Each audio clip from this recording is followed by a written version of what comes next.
Ausberger and Cardona are fun.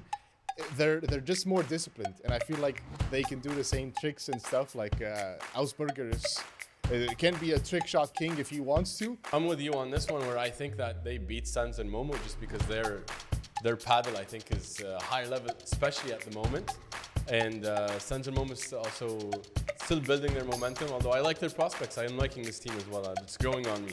They have some tricky matches because, first of all, you have Jairo Bautista and Fran Guerrero. They're knocking on the door. This is a team, Haroon, you've been liking since last season. In the beginning of the season, you said this team's going to do amazing things. And they're knocking. They keep knocking. They're having close matches with all these different... We saw what happened, remember, in Miami, Haroon, against John Sanz and Momo Gonzalez. They also ended last season with a lot of nice results. Top wins. This team is knocking on the door for top 8. They're knocking on the door. Hello, everyone, and welcome back to another episode of the Paddle Pulse podcast, powered by TSH Padel. I'm Yousef. Hi, I'm Ismaeel. Hey guys, I'm Haroon. The first major of the season is finally upon us. We are in Qatar for the first major, and it's going to be a fun week. Everyone's back, but let's get into first some interesting news we had this week. We didn't have a tournament last week. We had lots of different things going on. First off, we have the boycott is officially over, I guess. Yeah, I guess. And I guess we were able to find that out, that was going to happen last week in a way when we talked to Christian Medina Murphy. You guys should check that episode out. It was a great conversation with him. And he said how the unification between all the players from the top players and low players wasn't there. So what we do have is P2 in Brussels coming up after the Qatar Major. Everyone signed up. Yeah. So, Ismaeel, I just want to know first, how do you feel about this? The fact that the boycott's over, nothing really changed, and here we are moving on. Yeah, I mean, I guess there were very little demands that were actually met, right? Which was, one, they changed the draws, so there's no more double buys. And that's it. Is that it? I mean, there's not really much as they adjusted the points, right? I guess they fixed the point system for between the P2s and the P1s and harmonized that. But other than that, I don't think there was much change. From afar, didn't seem like there was much change needed. I guess from the players' point of view, they wanted a clear schedule, right? That was set from the beginning of the year, and to have standardized also. Till now, prize money and benefits, which is not also harmonized. There's a P1 in Spain coming up, and we still have no idea where it's going to be. Yeah, it has no home. So some, I guess you would say unprofessionalism from that standpoint, from the organizer's standpoint, for the players to plan their schedule. Huh? Yeah. Overall, I'm not really sure. Not much was achieved in this whole fiasco. But as a fan, I'm happy all the players are back. Yeah. And at the same time, you just hope that they're treated the right way. Yeah, let's hope that the organization improves, that the tour figures its way out, to make sure that the scheduling is beneficial to the players, for the players, and make sure that they can perform the best. So I'm hoping, right, that it works out. Haroon, you have any thoughts on this boycott officially being sad, over? Man. Like it's sad. This is not a good thing, I think, for me, that they just come back and as if nothing happened. Like Ismaeel saying, nothing changed, and only the demands that they wanted to change. Only thing that was changed was the buys and maybe the structure of the points. But I think it's sad because I feel like if the players lose, then I feel like everybody loses, because that's the players are going to be worse off, and then the conditions are not going to be great. And then maybe they're going to provide a worse product, I feel. I feel like if you care for the players, then the product is going to be better. So I feel like it's a bit sad for me, and this is not something that I would like to see. I'd like to see more change, and I think that's what the players feared, which is why they appeared to be aggressive in the beginning, because they wanted change, and they felt that if they didn't do anything severe or extreme or something like really strong or solid, then nothing is really going to change. And it turns out nothing really changed, and it just caused some chaos, a bit of some havoc, where some other lower ranked players maybe outside the top 100, players on the bottom of the top 100 chart, like Christian Medina was telling us, that it was unfair to him for other players all of a sudden taking a lot of his points and taking a lot of his spots. So it caused a lot of chaos there, and nothing really changed. But it's sad because you wanted things to improve, and you want the players to be happy. And like Christian said, like he said, things about communication, things about knowing the structure, knowing the schedule, simple things like that, so they can plan accordingly. Like he told us about this crazy journey and flights that he was taking to play all these tournaments here and there and all over South America, just to get, you know, just to advance and get some more points and climb the rankings. But that's something that they're not doing. So that's really something super, super simple and super important that they need to change. And I hope... I don't think it's super simple. I don't agree with that at all, that it's super simple. No. You have a structure. If you're saying that there's going to be a tournament, then okay, keep the tournament. If there's no tournament, then don't put the tournament. Look, this is you're talking now about the FIPs, which is a completely different thing. I'm talking about the top of the top. And look at the end of the day, let's just focus about, like, look at Padel. Padel's a brand. It's a relatively new sport, and the fact that Premier Padel and the QSI decided to take on this entire project and make a proper tour and go around the world. No, not Spain and then one tournament in Sweden, one tournament in France. No, they're going all around the world because the game is growing. And I would say, okay, this was a nice shock to their system, in a way, from the players' perspective, and also a shock to the players in a way. Like, okay, you're not going to get everything you want. So I think both teams, both sides understood, like, okay, I need you and you need me, and you're not going to get everything you want, and you're not going to get everything you want. But at the end of the day, give Premier Padel, give this entire operation a chance to improve. And that's what you're doing now by telling them, okay, you're holding them accountable, and they're going to hold you accountable. So if we give them, let's say, next year, 2 more years, 3 more years, 5 more. Let's see what the tour looks like then. When you have more sponsors, when the game grows even more, when everything becomes more, I guess, structured in different countries, and then we can probably say, okay, now we can evaluate properly because it's an established thing that's been going on for many years. Not in year 2. Year 2 seems too soon. When you start a new project and you want them to be stable by year 2.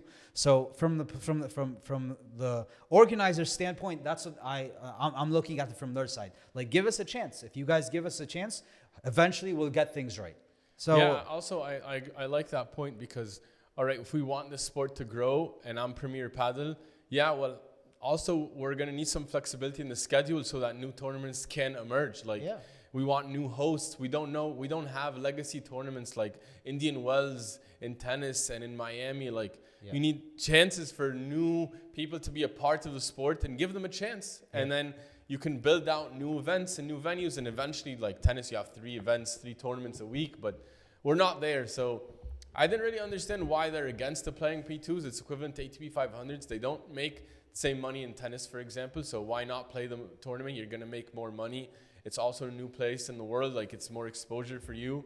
I mean, it's an investment from their perspective also. Yeah. So I didn't really, as a fan, I couldn't really relate to really what the issue was. I like the idea of removing the double buys a lot. I'm really happy about that. Harmonizing the point system makes a lot of sense. And I think, about the scheduling, it is a problem for the players, but I think they also need to have some flexibility, because if the sport's going to grow and you want new venues, you want new fans, which benefits players too, then you have to give it a chance. And so, they mentioned stuff about, professionalism and organization. As fans, we don't really notice that. It's hard to see. Also, I think these things are going to take time, because you go to a specific country, they've never hosted, for example, a paddle tournament before. So they're learning. So maybe by year 2, by year 3, they have the best tournament. Yeah. So you can only learn by practicing in these specific things. Because it's a new sport. That learning has a big cost, though. Learning. It's not. I don't think it's a big cost. What's the big cost? Like, you saw. Okay, they're in. You saw Christian telling you. That was a completely different thing. You're talking about him going to play FIPs. We're not talking about the Premier Padel Tour. Haroon, if you go to the challengers in tennis, they have to grind too and complete in those ways. They have to sleep in their cars. They have to do different things. It's tough to make it as a professional in these individual sports. It's not easy. So it's going to take time it's going to take time. And at the lower level, you're going to suffer. You suffered, so eventually you make it to the top and you relax. You can't be relaxing in the lower level in anything, in any job, in any profession. You're going to suffer if you're playing in the lower leagues. And then when you move up, then that's when things improve. That's just how things go. You can't be treated like a superstar when you're not. Like it doesn't work that way. Who's treated like I'm not. No, you want them to have the perfect conditions, the perfect everything. That's not going to happen. That's not going to happen if you're playing an FIP tournament. I don't want not perfect conditions, clear conditions, and they have some sort of understanding of what's going to happen. Like you can predict. I'm just saying. I'm not saying no. I'm just saying give it time. Give it time. Well, we'll see. Well, hopefully. Let's see. And guys, go watch Christian's interview. It was awesome. Yeah, it really on our was. channel. It really was. Yeah. Well, next thing, which was, I guess, the biggest news last week. We did not know when silly season was going to happen. We're like, and all the smoke was Paquito, Dineno, the comeback, the reunion. They're going to come back. They're going to fight for, who knows, top spots. Not the case. Guess who Dineno teamed up with? He teamed up with Juan Tello and my dream team. I guess I was riding with this team. Juan Tello and Tino Libaak ended, and you guys can go see. We dropped last episode when I was talking. I was like, this team's gonna be amazing, and they broke up. And by breaking up, they broke my heart. So we have Dineno teaming up with Tello, Libaak teaming up with Garrido. I just want to know, Haroon, first of all, your thoughts on Dineno teaming up with Tello. I don't know, man. Like it's it's a nice project. Maybe Tello has improved. Tello has become a different player since he since he partnered with Tino Libaak. He's looked like a completely different player, at least for the past few years. So that's great. Maybe it's going to be an interesting project there. But it's going to be like a high floor, but maybe lower ceiling than when you had with Tino Libaak. Tino Libaak is definitely more exciting. Dineno, yeah, we don't know where Dineno's at. Like it's a bit shaky.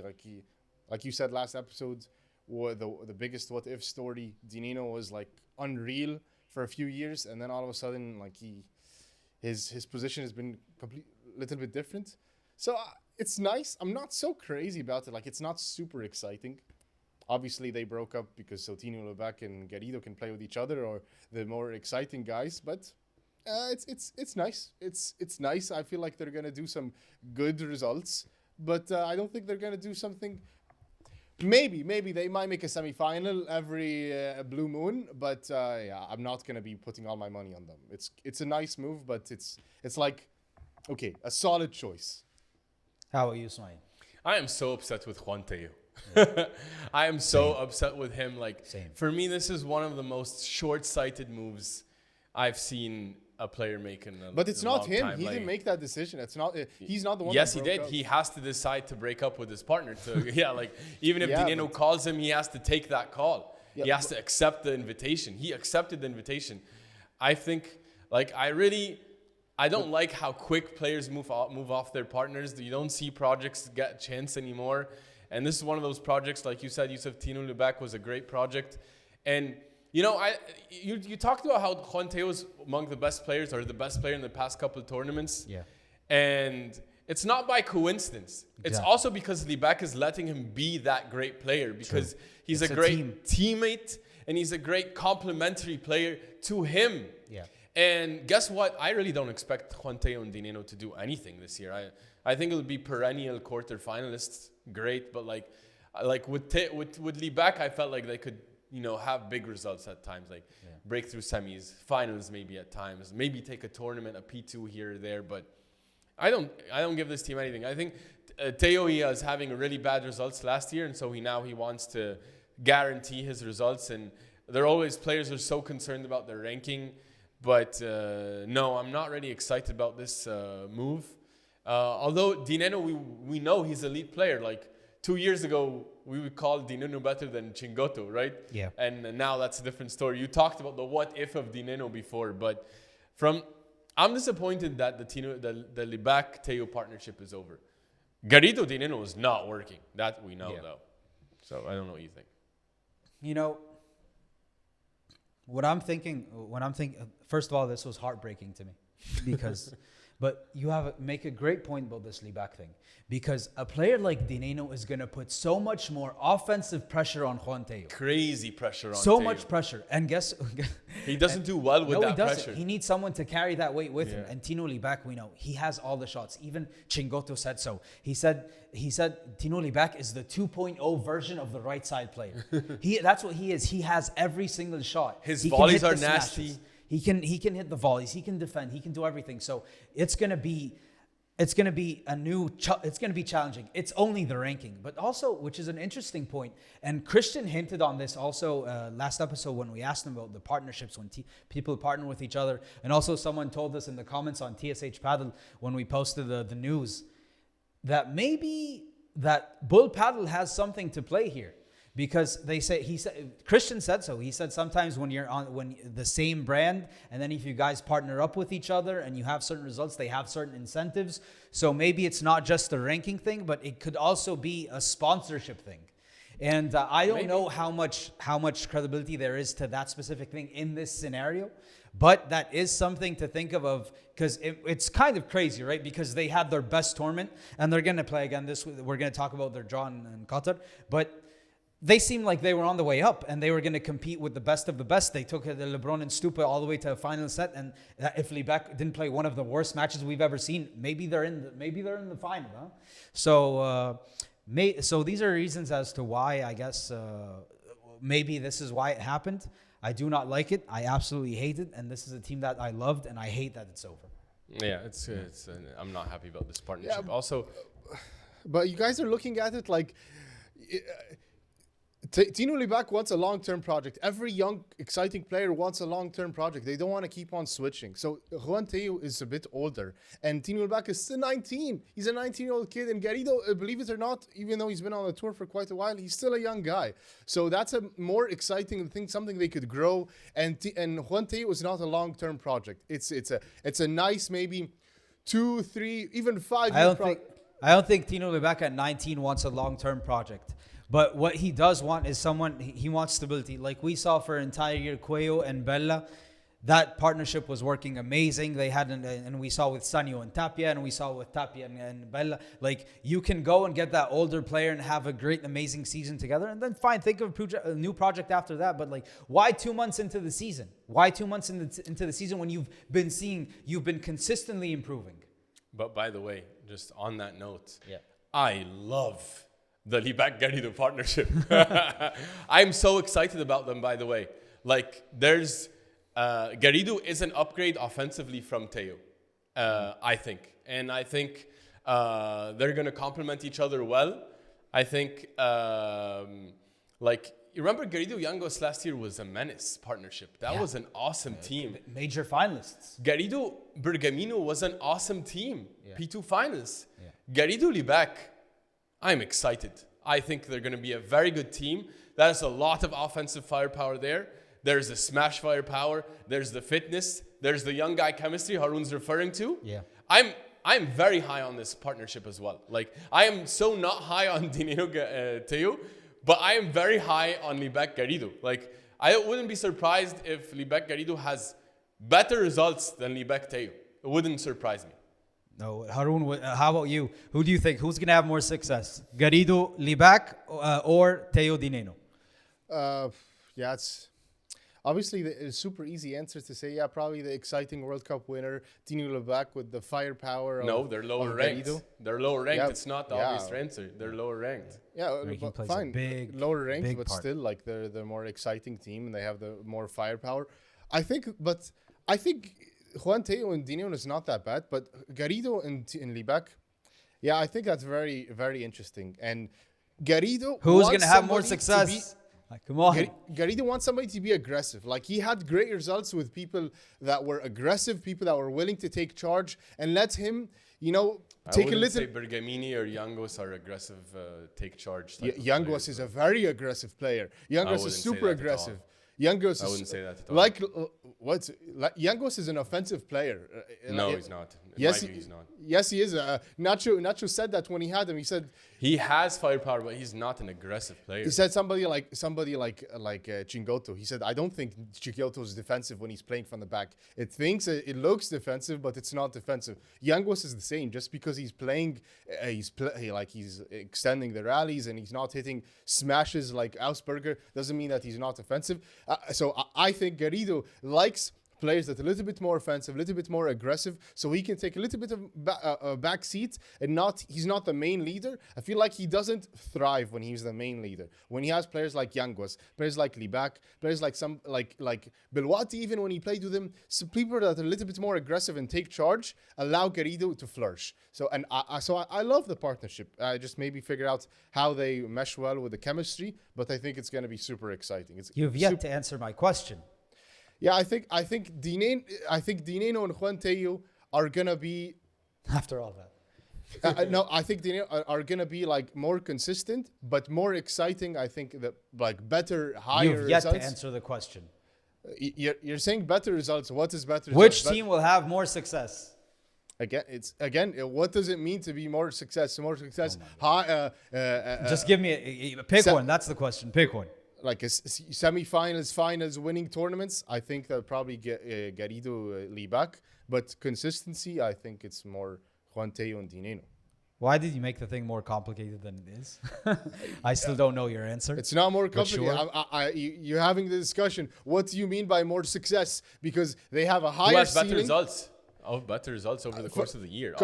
Comparing, for example, somebody like Momo and Sens and Ausberger and Cardona. Ausberger and Cardona have a higher ceiling. They've beat big players, but they lost. For example, they could lose. For example, first round or second round. So that's what I'm telling you. Garrido and Libaak have a higher ceiling. They're gonna probably have better results in semi-final, final, maybe winning tournaments. But more consistency, I feel it's going to be Juan Tello and Dineno. I have no idea what that means, honestly. Honestly, I really don't know what that means. Because people don't understand. I hope if you guys know, please let me know in the comments because I don't understand what that means. Well, next up we have, I guess, the biggest news going into Qatar. Stupa out with injury, is going to miss the Qatar Major, and he's going to miss the Brussels P2. And as a result, we do not have the third seeds in Qatar.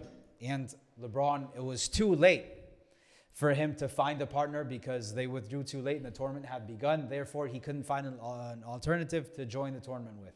Therefore, even though LeBron's not injured, El Lobo is not in Qatar. Alex Ruiz, though, he's joining up with him in Brussels. So at least he was able to make up for it there. How do we feel about this, Ismaeel? Well, it's going to completely change the Qatar draw. The Qatar draw is going to look completely different. Yeah. And so when we go and break it down in a second here, it's going to have a lot of different matchups in the quarters and the semis and potentially in the final. I wonder, the players are probably not feeling any sympathy for him, right? After being the only players to play in Cancun. You guys wanted to go to Cancun. Well, guess what? Karma plays out and you don't play Qatar. Stupa not playing Brussels either. And he was the one that was so vocal. Yeah, he's the one that chose to be vocal about their position in playing Cancun. Yeah. So, you have to wonder about that a little bit. I do feel for LeBron because I wanted to watch him play Qatar. They want to fight for world number one. He just missed one of the biggest chances to make progress in that. And they're going to be hit so hard like this. This is like a monstrous dent to their world number one hopes. Like they can kiss it goodnight, I think, after missing Qatar for sure. Well, you never know. Maybe other guys get injured. I guess we don't want that to happen, but injuries are part of the game. True. But if I'm talking about Tapia at the moment's injured, so it's not like he's 100%. True, but if they want to catch Tapia is so far ahead of them that they can't afford to miss one of the 4 biggest tournaments of the year, right? So, I'm not excited at all for his partnership with Alex Ruiz. I have so many questions. He's back to the left, though. He moves. So I have so many questions about that, but I'll let you guys say your thoughts first about what you think, and then before we talk about his choice of partner, which I'm baffled. Haroon, how devastating is the Stupa injury? Yeah, it's bad. It's bad, but it's bad. It's really bad. Your world number one take is over. In terms of points and stuff, that's what maybe it's not that bad. What's worse is the injury part of them getting back to the level that they already built throughout the year. So that's what's worse to me. That's what's significantly worse than that. And in terms of points and other stuff like that, I feel like they can make up for it for the rest of the year. No, they can't. Because you have to beat the players. Like it's not about trying to make up the points in other ways. You have to beat the top players and win the big tournament. So if you win, come back, when you win in Qatar, it's more than when you win in Brussels. Yeah, that's the nature of it. But they did add 600 points, and the other teams did add 0. Yeah, if you 600 is not enough for world number 1. I know, but like it kind of balances itself out. Yeah, but if you're just gonna like you go make a semifinal or make a quarterfinal and you can't beat the top players, then what's the point of playing the tournament and trying to aim for number 1 if you can't even beat the players that you need to beat to be world number 1? So I think the concern is getting the level back up and making sure that they recover together as a team, and Stupa recovers. So that's what's devastating, and I hope it's not that big of a deal, and I hope that Stupa comes back. But yeah, that's what I'm really concerned about, and only time will tell about the injury. I don't know. What do you think, Yousef? I hear you, but like when you need many chances to beat Koyo and Tapia over the year, and when you beat them in a big, if you find a way to pull it off, right, and you beat them in the Qatar tournament, you win many more points than you do if you do it in P2. So like they're missing out on a huge chance. Yeah. But anyways, I think their world number 1 hopes are they can kiss it goodnight. No, I disagree. You can't say that about Lebron. Way too early in the season to say that. Way too early in the season to say that. I'm saying it. But I would say this was the best team this season so far as an overall team from maybe best new team, not best overall team. No, I agree. They are the best. Galan Chingoto. No, back-to-back champions of the best. Galan Chingoto lost early. Like if we're gonna take the body of work since the beginning of the season, what happened in Riyadh, and then they won in Cancun, and then they made it back to a final. So overall, they're leading, aren't they? Leading in the race to Barcelona. So that's proof enough. But what I do like here, I don't know if it's true or not, but I think this is the case. The fact that LeBron teamed up with Ruiz is the head of the PPA, and remember they did say that we're gonna, if there's a need for us to withdraw from another tournament in the future to make up for these points that we took, we're happily going to do it. And LeBron teaming up with Ruiz for Brussels, moving to the left side. I think there were many other options, but the fact that he decided to do it with Ruiz, I think it's a sign of it's a gesture to show him like, okay, how about this? I'll even play with you a tournament as I don't know if it's I don't know if it's an apology or not, but the fact that Alex Ruiz, how about I can't play with Stupa this tournament. I'll play with you this tournament as a gesture of, okay, I don't know if sorry or if it's just good, just to show you goodwill. Where did this come How about from? this? Where did you create this scenario? Scenario, why not? Like, what's so crazy about the idea of this is the head of the PPA? Maybe they were okay. He doesn't like it, and he's a good friend. They're with each other in the national team in Spain. So I don't want there to be bad blood between us. I'll play this tournament with you, and as a gesture of, okay, I sorry for what we did, but not sorry, but like I'm extending an olive branch. Maybe I don't know. This didn't cross my mind at all. So you're playing 4D chess, but maybe I don't know. Alex Ruiz represents the player, so if you want to give him an extended olive branch, he's just an extension to the rest of the players. So it's not just Alex Ruiz to the head, because Alex Ruiz is the head. Okay, so and he's the guy in charge. But what does he gain? What does Alex Ruiz gain from playing with LeBron in a tournament? Like his cause. All of a sudden he seeded 3 in a tournament. He seeded 3 in the tournament. He can help him gain points. Like playing with Juan Lebron. When is he ever going to get the chance to play with Juan Lebron? Alex Ruiz has now fallen into a tier 4 category. Yeah. LeBron is tier 1. So how about this? As an olive branch, I'm going to come and play with you this tournament. Yeah, but Alex Ruiz's cause, it's not that crazy. Extends beyond him. So then LeBron would have to go play with all the players then, and just to give them an extended olive branch for everybody and help everybody. Anyways, that's just a thought I had. I may be wrong. I may be right, but I just think it's a wild thought. I might have to say. But I mean, it is a wild thought because I was so baffled by his choice of partner. Like, all right, if you have the pick, first of all, why not try, first of all, the players on the left, right? Because he could have said... Exactly. First of all, he could have called Chozas, who's Ruiz's partner. He's on the left. LeBron stays on the right. Exactly. Why didn't he go Chozas? All proof to what I'm saying. I don't know if it's proof to what you're saying, but I'm baffled by the choice. Like, or even, why not Garrido? Like, why didn't he call Garrido, for example? Or, like, and even if you want a player on the... Yeah, okay, if you want a player on the right side, all right, what about Momo? Like, maybe you could pick Momo. Would you put Ruiz ahead of Momo? I mean, Momo had better results even last year. You're just you're telling me why my theory seems to be correct. That's huh? what I'm saying. You're finding your way to my theory. I'll tell you I mean, why. there's something maybe bigger that I don't know. It could be that, or it could be something that LeBron knows or feels about Ruiz as a player to him. But yeah, I was so surprised by the choice. What makes sense to me is the reason why he picked Alex Ruiz. One, Alex Ruiz is a good player. You're kind of really not respecting Alex Ruiz enough. You're saying he's T4 or whatever. He's not better than all those players we just said. Alex Ruiz is a great player. Alex Ruiz, maybe he hasn't had, like, he's not I don't know, super exciting right now, but Alex Ruiz is a great player. And second of all, Alex Ruiz has a similar like a tempo to Stupa. So I also, maybe it's paddle wise, it's not feel like, oh, I'm playing with this super exciting, crazy fast paced other young player that's very different than Stupa. Maybe Alex Ruiz is similar to Stupa in a way, same vibe, good, maybe build good chemistry, play the same style and philosophy paddle they built with Stupa. So when Stupa comes back, it's like they never left. And it's not going to be very different. He's going to have to readjust again. So if he plays with another player, he's saying Garrido, or playing like Chozas, those are fundamentally very different players than who Stupa is. And I feel like Alex Ruiz is similar to Stupa in a way. And I don't think it's like anything related to the PPA or association. But I could be Why not call Libaak? Why not call Libaak? Because he's different. He's different than Stupa. It's you want somebody that has the same. You want to play the same style. The theories are endless. The theories are endless. But also, if he wants to play the same style, Haroon, then he should pick someone who's going to play that style on the left. Yeah. Maybe, the but theories are endless. We can go on and on with this. Maybe, but I don't think it matters left or right. So I don't think it matters that.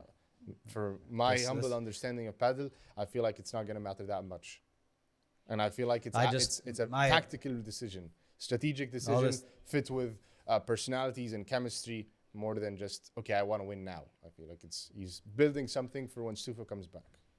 Well, that's good. Let's hope. At the end of the day, I really hope Stupa comes back in 100%. He said that Spozzoni said that he wants to come back. Hopefully by Paraguay, they're ready to go. Let's hope in the beginning of May, Stupa and LeBron back together. All right, let's see. Okay, guys, I want to mention this and give an honorable mention to Windahl, the former Swedish #1 player who was, he had some challenges over the past few months and period where, he took away time from paddle since October because he was having some mental health problems.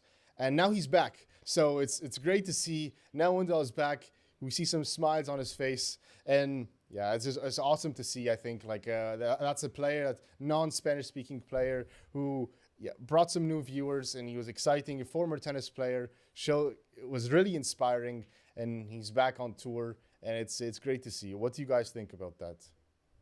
Love to see it. Long may it rain. Welcome back, Windahl. Yeah, happy to see him back on tour. He's so noticeable because of his stature and his physique. And he really is a good player. He's a good player. He has a lot of power. Yeah. And he has a lot of net game skill as well. Went toe-to-toe with the best. Yeah, he's always had tough draws, though. Yeah, he always gets a round two. He always feels like he gets Lebron Galan or Stupa Tapia. or Koyo. Like, he has the worst luck, but that trains you. That trains you eventually to get better. Yeah. And also, I remember the first time I saw him play and I heard him in the changeover speaking Spanish. I was like, this guy's Swedish. Speaking exactly like the Spaniard. So that was also fun. But it's awesome to see his inspiring story, and he really paved the way for a lot of non-Spanish speakers to come on tour, and and do great stuff. And we see now the Swedish players are really doing some good stuff with where we saw the semifinalists with Adam Axelsen and Simone Vasquez. Awesome stuff. So credit to Windahl. Great to have him back. And I love to see it. Awesome. Yeah. Well, guys, if you watch the Christian Medina Murphy, he said the Swedes, they have enough top guys now that they can train in Sweden. They don't need to go to Spain. That's nice. So that's also notable. Awesome stuff. In any case, guys, let's move all in now and talk about the Qatar Major. And we have a very interesting draw because we have no Stupa, Lebron this time. Yeah. So the draws are different. Let's start off with the top of the top. Koyo Tapia, Yousef, very early exit last tournament. Yeah. What do you think of their draw and their chances this time around? I don't know, they're hampered at the moment. Is every week I'm asking myself, is Tapia's hand improved or not? Is Tapia's hand improved or not? Or his hammy, or his knee. Yeah, but it's the hand right now because he can't smash. And we saw what Bella said. Bella told him he's struggling right now. He's having to play 15 bandejas in a point, and he hates that. You know he hates that. He wants to go to the smash. And Bella even said so. He's struggling. This is something new to him. To having to play the traditional way of paddle is not something that Tapia likes. So it comes down to Tapia. Is Tapia going to be back to his best or not? If he's back to his best, they still have a tough draw because guess who's in their way in the quarterfinals? Oh, ding, ding, ding. Augsburger and Cardona again. My favorite again. team at the moment. Yeah, so this is going to be an interesting one. Will they take revenge? What do you think, Ismaeel? I need to ask you guys first. If they meet. Man, you know, I love Augsburger Cardona, but you know, if Tapia is relatively healthy, I'm going Koyo Tapia. Like if he's at all back to his normal, if he can smash at all close to his level, and we don't have the wild altitude of Santiago where things are flying like crazy. Yeah. So things are going to be leveled a little bit in their side. I think just Koyo and Tapia, too mentally tough, too savvy, too smart. Like if Tapia is healthy, I can't pick against Tapia and Koyo. I don't know. Are you guys going to pick against them? Haroon, are you? No, it's tough, man. It's super tough. Like, you can beat Koyo and Tapia back to back. That's super hard, man. That's one of the most challenging things you could do in paddle. And I feel like the atmosphere is not the altitude, you know, of the smashes flying super long, but also it's gonna be hot though. The crowd, I feel like the crowd as well is not gonna be as crazy as it was in Santiago. So Qatar is gonna be a little bit more chill, and that favors Koyo and Tapia for sure. Like you said, taking down Koyo and Tapia back to back, that's so tough. Has anyone done it other than Galan Lebron? Yeah, but also they barely beat them, and this was a hampered Tapia. Yeah. So if he's improved even 10%, where does the advantage go? Obviously there. But which is interesting also because, as you said, Ismaeel, the draw has flipped over a bit because of the Stupa Lebron. They do get Youngos Nieto on their side. Fun match. That's a very interesting matchup. And that would be nice to see in the semifinals if they eventually make it there, both teams. Koyo and Tapia, not the best of draws. Gonna have a tough time, but do I pick them to win this tournament? You have to wait and find out. But who do you have between them and Koyo Tapia and Youngos Nieto? To make it to the final, I think I would go Koyo and Tapia. Youngos Nieto, I just think they're gonna give them fits, but I love this team. They're growing on me, but I just think that that killer touch. I know Nieto has improved. I know Youngos has the firepower. I just can't see it, so I can't see it. Haroon, can you? No, I told you I've been high on that team, Youngos and Nieto. Nieto, by the way, is just the modern day Bella. Like, it's the closest thing that Bella could be right now. I feel like he's a hybrid Bella kind of version. But anyways, I feel like no, it's gonna be too tough for them to beat Koyo and Tapia. Koyo is gonna be an animal this tournament. You're gonna see him. Koyo is gonna be insane. Smiley talked about he wasn't aggressive enough. He wasn't hitting enough smashes. Koyo's gonna be flying this tournament. So he's not gonna give Youngos and Nieto a chance, unfortunately. Even though Tapia is gonna be a bit injured, but yeah, I think it's so tough, man, for it to beat them. Yeah, Koyo's gonna be so angry. Thank you, Haroon, for bringing that up, because if you remember in their last tournament, Koyo, although he didn't have a bad match statistically, he was 1 for 3 on smashes, which means he was completely passive. Yeah. And you have to imagine that at least tactically, he did have 3 on 4 stars though. Yeah, he was very solid as he is, but you have to think that this time around, and if Tapia is indeed hampered to any extent, you have to believe that Koyo's not going to be so passive this time, right? He's going to have to be more aggressive, and that's an adjustment I expect. And I want to see if indeed Tapia is hampered, then but I'm also not going to pick against Koyo Tapia. I think it's hard. I think it's hard to pick against him right now. Yeah. Well, guys, let's move on also to the Garrido Nenno team, which is going for one last ride. Yeah. They haven't had much success. Yeah. But Yousef, it is an interesting draw. What do you expect here? I think they have a tough draw. They have some tricky matches because, first of all, you have Jairo Bautista and Fran Guerrero. They're knocking on the door. This is a team, Haroon, you've been liking since last season. In the beginning of the season, you said this team's going to do amazing things. And they're knocking. They keep knocking. They're having close matches with all these different... We saw what happened, remember, in Miami, Haroon, against John Sanz and Momo Gonzalez. They also ended last season with a lot of nice results. Top wins. This team is knocking on the door for top 8. They're knocking on the door. And what better time to play a top 4 team than Nenno and Garrido on their way out? This is over. They're just playing the Storming because they have to. Yeah. So it would be a good chance for them. But if they get by Jairo and Fran... I mean, who do you have, though? You have them getting by Jairo and Fran or not is the first question. Oh, that's a good question. I say yes. You have them beating them. Yeah, I have them. Even though you made a whole spiel about how high you were about them. How about this? I say no. I say no. I want you to say the truth. Speak the truth. I have no confidence in that team. I say they lose to Jairo and Fran. I think you flipped me, but I say they lose to Jairo and Fran. Haroon, what do you think? You have to go back and look at all the teams at the last tournament just before they break up. We have for the easiest example you could see. They have great runs. Nieto and Sanz when they played the Barcelona Masters finals and they beat Koyo Tapia and they won the whole tournament and they broke up right after that.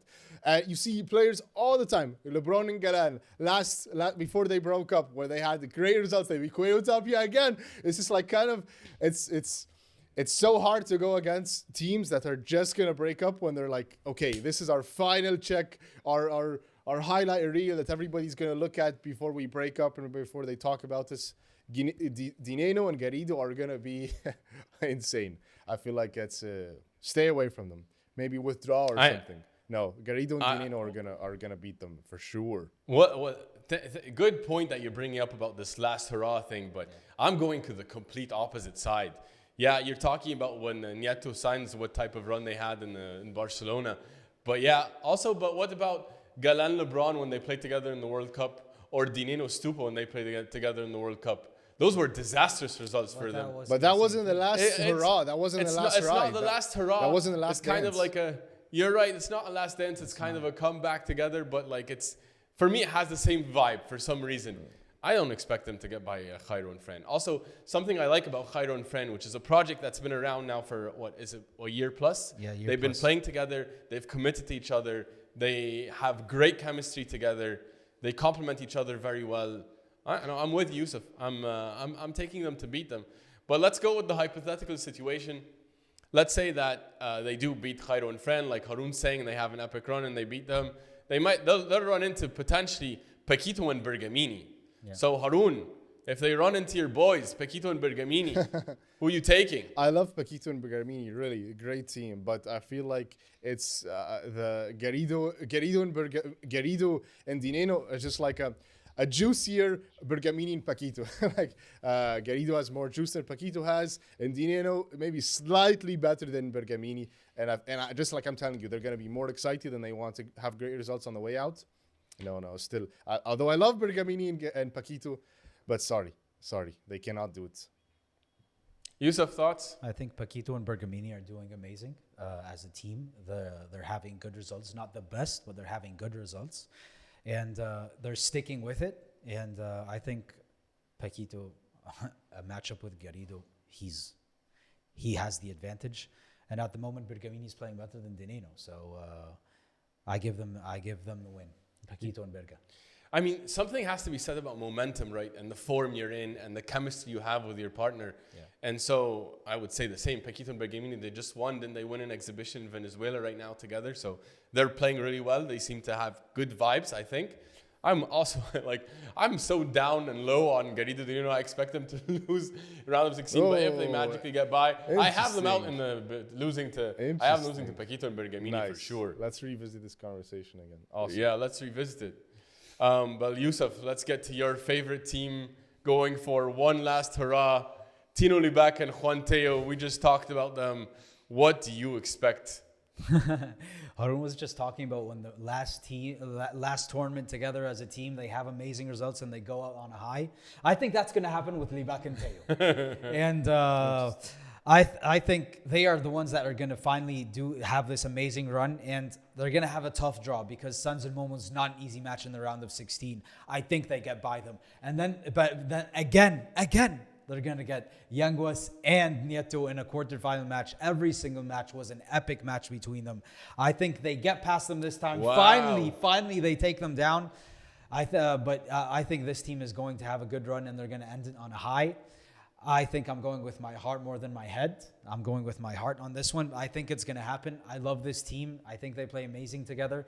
And it would be an amazing goodbye, I would say.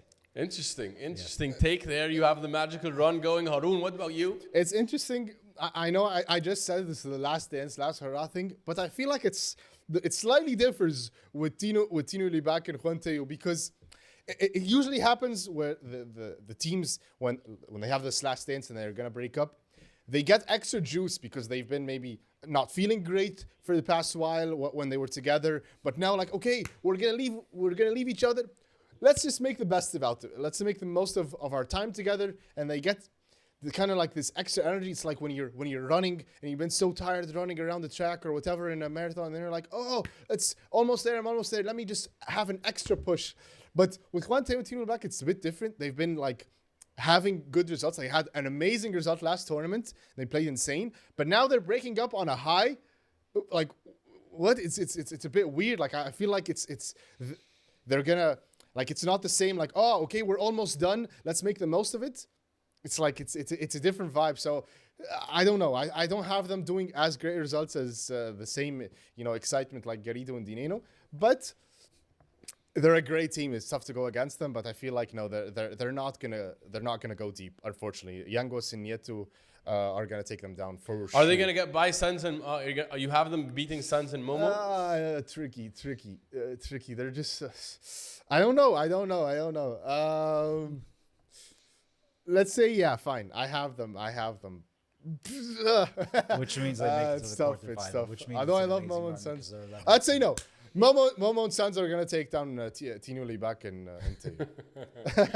Yeah, well, Yousef, I'm with you on this one, where I think that they beat Suns and Momo just because their paddle, I think, is higher level, especially at the moment. And Suns and Momo is also still building their momentum, although I like their prospects. I am liking this team as well. It's growing on me.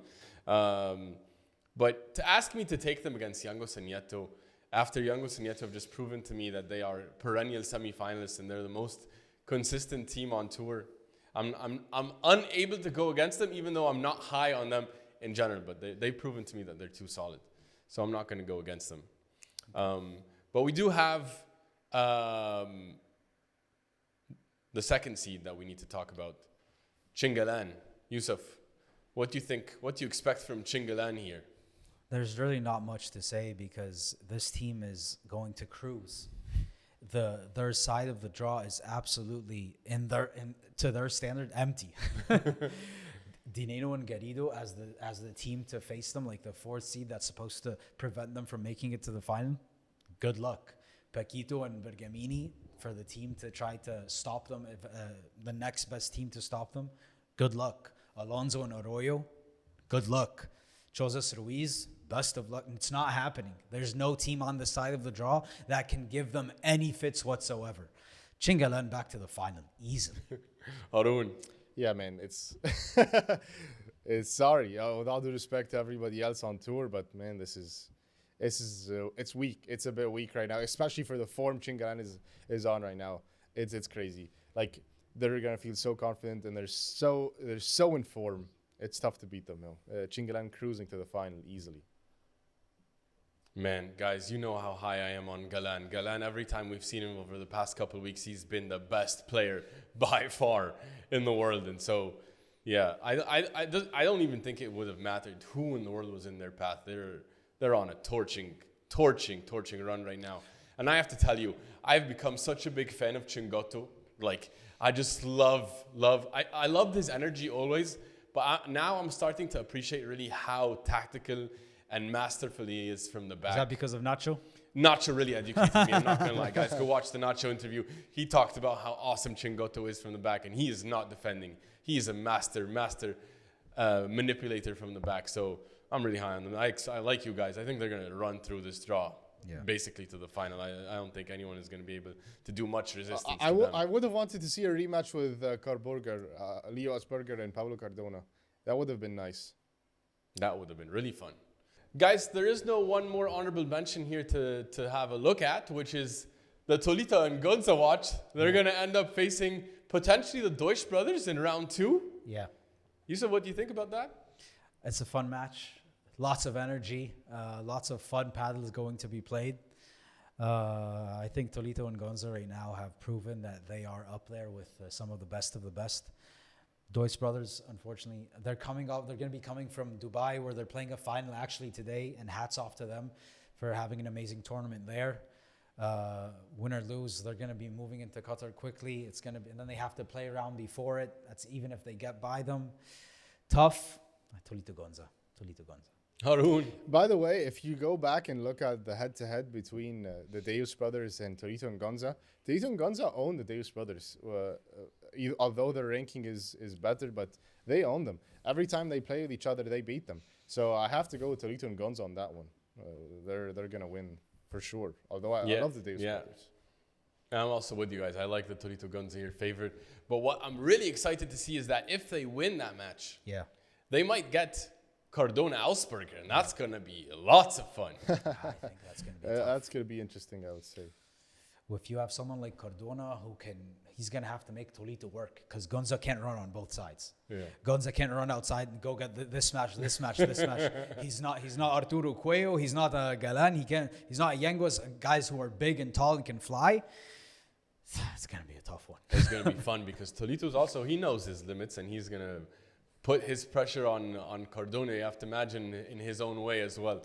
I feel like Tolito and Gonza and Karburger and Pablo Cardona and Ausberger, they're just like they're just better and more athletic and more disciplined Tolito and Gonza. If that makes any sense. Who? Like I feel like you think they play the same play style? They're fun, by the way. Ausberger and Cardona are fun.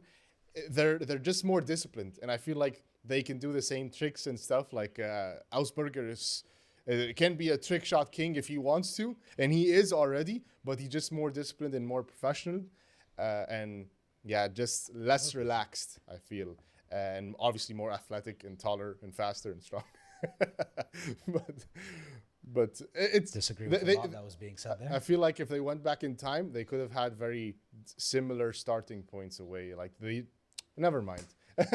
Never mind. I don't think they're similar, brother.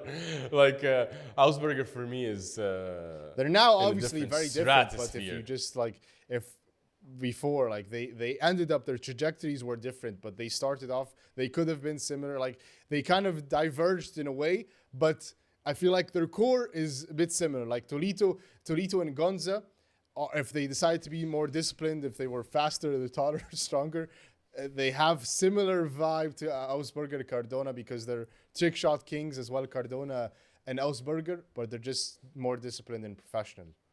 It's... I don't know. I mean, Ausberger is super talented, but he's a specimen. He's a world. I can't see any similarities between the two, honestly. But yeah, I don't think they play similar style. I wouldn't classify them. At least I don't think I classify them as similar. There's style. nothing similar. Now they're not similar, but there's some. They have nothing. It's a similar smell. It's a similar smell, if that makes. Similar smell. I have no idea.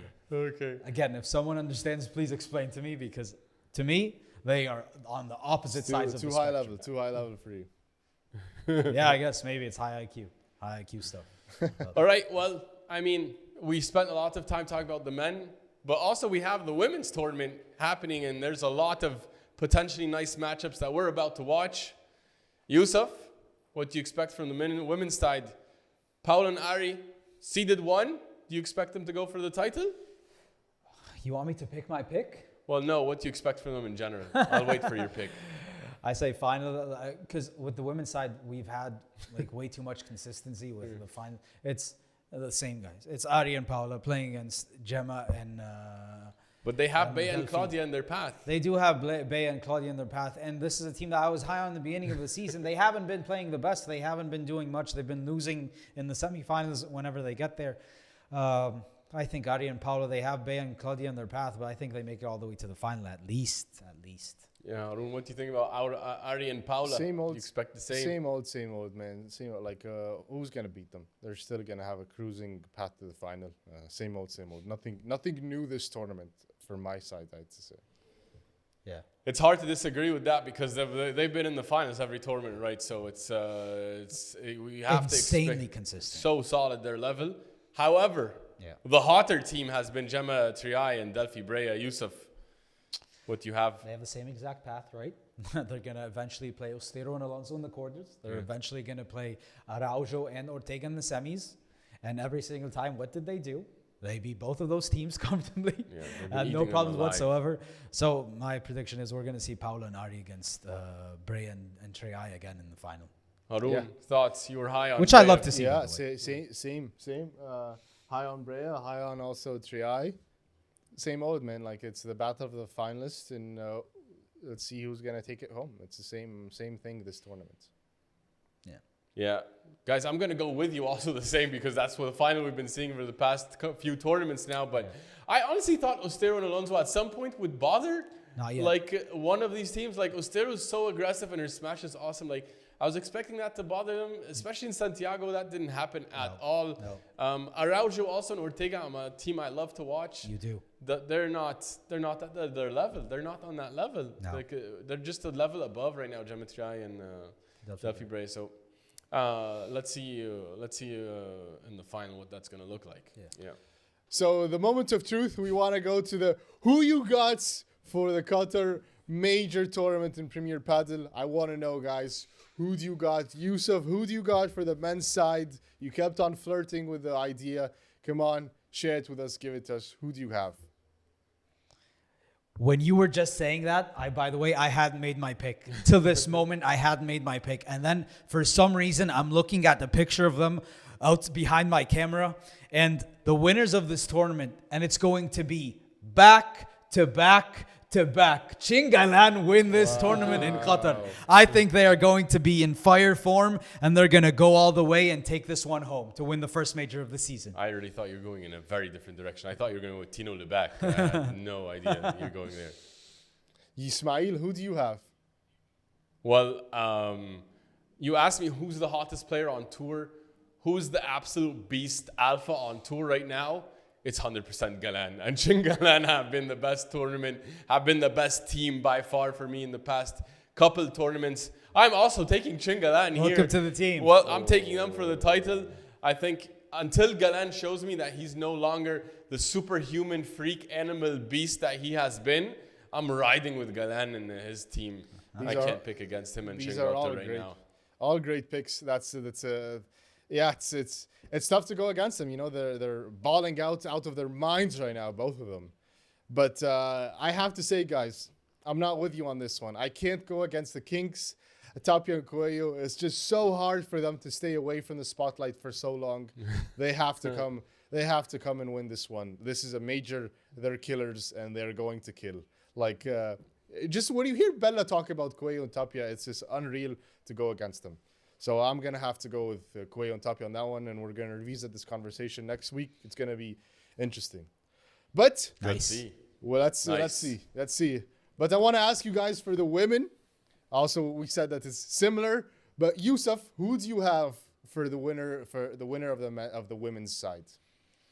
It was unfortunate how Santiago ended, correct? And it looked like it was going to be a cruising by Triay and Brea.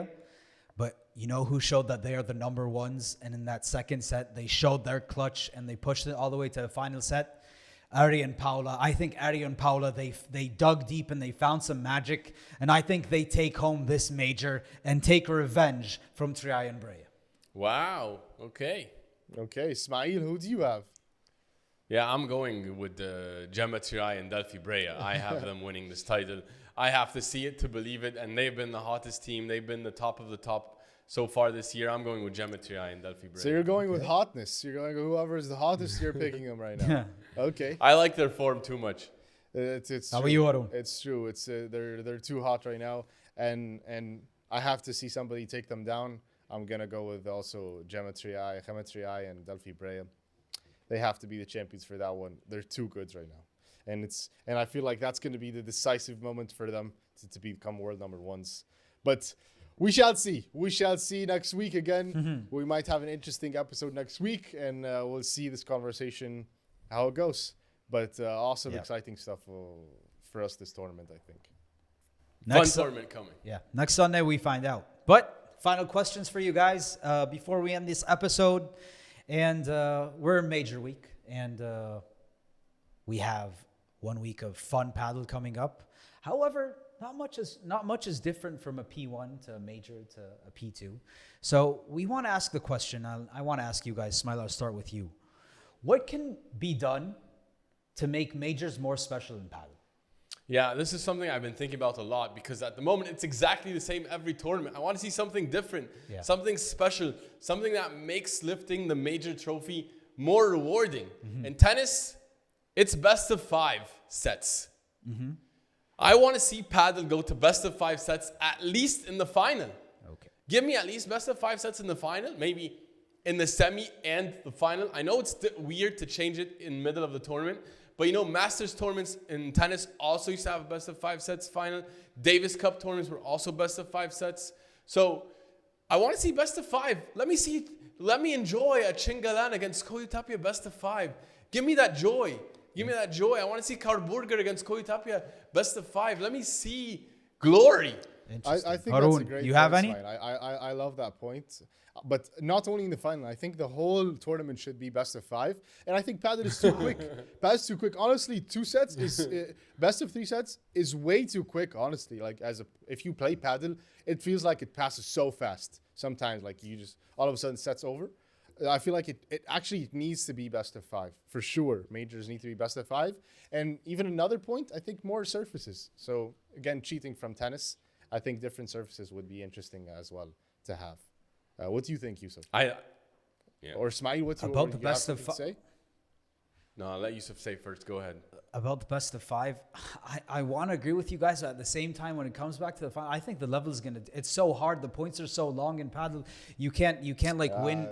There's no easy points off serves. It's so long. Best of 5, I think it's going to be so tough. It can't happen. For a final, let's see a bloodbath. I think it's going to be too long. But what I do want to see, and I think should happen, we should have much bigger draws. Let's extend it to 128. And I'll tell you why. Because during the early rounds, the top seeds, it's not that interesting of matches, right? But if you have 128, and then that means you can have more countries being represented in these majors. You can have teams from, whether it's Sweden, whether it's the UK, more teams from Portugal, from Brazil, from countries like Egypt, from UAE, from Australia. And then they can play in the majors, and then all these other countries where paddle is growing, they can have teams, and then you can see them consistently playing in these big tournaments, even if you're going to have some interesting stories. If a team from the US goes a few rounds, takes a team, I don't know, to a final set from the top seeds, from the top 32 seeds, it'll be fun to see that. So I'd like to see bigger draws so we can see more countries represented. And we can have a 2-week event that is filled with so many storylines and so many countries participate. I love that idea. I want to add the idea that I want to see different, like either change the surfaces or the pace of the game. Like either, so use slower, some surfaces are explicitly slower, or use, like less, like you change the balls. So that one is like really fast-paced ball, one is like a really low-paced ball. So you can allow for contrasting styles to perform and shine in these different tournaments. And then if you want to win, you have to be able to win with different styles if you're going to win all 4 majors. That's what makes clay different than grass in tennis, because one, you have to grind out points. One is more attacking style, go to the net. But so I think maybe changing the surface speed or changing the balls or a combination of the two. Or rather we have indoor and outdoor, so maybe you can dedicate one completely indoor. Okay, that would be also something enough for me. But I like the idea of changing the balls and the surface speed too. Yeah. You know, to your point, Yousef, when you want to make the draws bigger, I think that's a very important point because, you know, when you have in the majors, obviously you have sometimes Djokovic and Nadal and Federer, these super amazing players. They could lose to somebody who nobody's ever heard of before, and they could give them fits. And I feel like that needs to happen in padel because Koyo and Tapia and all the big top guys, they already know how everybody plays most of the time. You know, they know them, they've seen them, they have a body of work to learn from. But if you play somebody like Diego Garcia or Francisco Cabeza in round one and you haven't seen or heard of them before, but they're super exciting players and they could, you know, maybe steal a match from somebody and upset a big team. So I feel like that needs to happen and give, like you said, an opportunity for more exciting players. You know, like when we mentioned with Christian Medina, some of these great players, it's the level is super high in Spain, but they don't turn pro. But if you make it a big draw, you give those chances for amazing, talented players to play in these majors and maybe upset some of these big players. So I think that's a really nice and important point to have. I like the idea. Yeah. Let's see if they're going to incorporate any of these thoughts. Probably not. Premier Padel, listen up, and I hope you implement some of these. In any case, guys, that wraps up our show for the Qatar Major this week. Fun padel ahead. Subscribe so you can get all your padel news and updates here every week. And also go check out our 2 interviews we did with Christian Medina Murphy and Coach Nacho Porto. If you're looking to level up your game or understand more about the sport, there's a lot to learn there. And in all cases, see you next week, guys. ¡Vamos, vamos, vamos!